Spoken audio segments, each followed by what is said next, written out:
కార్మిక వ్యతిరేక 4 లేబర్ కోడ్లను అమలు చేస్తున్నట్టు ప్రకటించారు. చాలా దుర్మార్గం. ఎందుకంటే 8 గంటల పని విధానం తర్వాత 12 గంటల పని వచ్చే ప్రమాదం ఉంది. అంటే 12 గంటల పని చేయాలంటే కార్మికుడు ఇంటికి రెడీ అయ్యి రావడానికి పోవడానికి మళ్ళీ 1 గంట 2 గంటలు టైం పడుతుంది. అంటే దాదాపు 14 గంటల సేపు పని చేయడం ఎట్లా సాధ్యమవుతుంది? మరి కార్మికులు అనే వాళ్ళు మనుషులా, లేకుంటే మన మనుషులా, లేకుంటే పశువులు అనుకుంటున్నారా అనేది ఒకసారి ఆలోచించాలి. కేవలం కంపెనీ యజమానుల కోసము లేకుంటే పెట్టుబడిదారుల కోసము ఇవాళ కార్మిక వ్యతిరేక 4 లేబర్ కోడ్లు తీసుకొచ్చి ఇట్లా పని గంటలు పెంచడం దుర్మార్గం. గతంలో 8 గంటల పని ఉండాలని చెప్పి పెద్ద ఎత్తున ఆందోళన జరిగింది. మరి గత 5 ఏళ్ల నుంచి కూడా ఈ 4 లేబర్ కోడ్లు తెస్తామంటే కార్మిక సంఘాలుగా మేము నిరసన తెలపడం వల్ల తాత్కాలికంగా ఆపి ఇవాళ తిరిగి మళ్ళీ తీసుకురావడం కోసం ప్రయత్నం చేయడం దుర్మార్గం.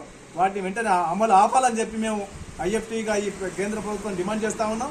అదేవిధంగా తెలంగాణ ప్రభుత్వంలో ఆ కేంద్ర ప్రభుత్వం యొక్క నిర్ణయాన్ని ఈ లేబర్ కోడ్లని అమలు చేయడం ఆపాలని చెప్పి రేవంత్ రెడ్డి సర్కారుకు మేము ఐఎఫ్టీగా కోరుతా ఉన్నాం.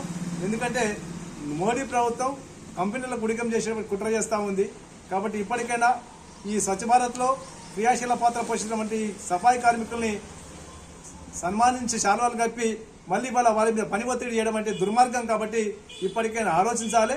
ఈ కార్మికుల యొక్క కనీస వేతనం 26,000 చెప్పి ప్రకటించారు, కానీ అమలు చేస్తలేరు. దాన్ని అమలు చేయాలని చెప్పి కూడా మేము డిమాండ్ చేస్తూ ఉన్నాం. కాబట్టి రేపు భవిష్యత్తులో పెద్ద ఎత్తున నిరసన వస్తుంది. ఇంటనే ఆపాలి, లేకపోతే తప్పకుండా తగిన గుణపాఠం కార్మికుల ద్వారా చెప్తారని చెప్పి ఈ సందర్భంగా తెలియజేస్తా ఉన్నాం.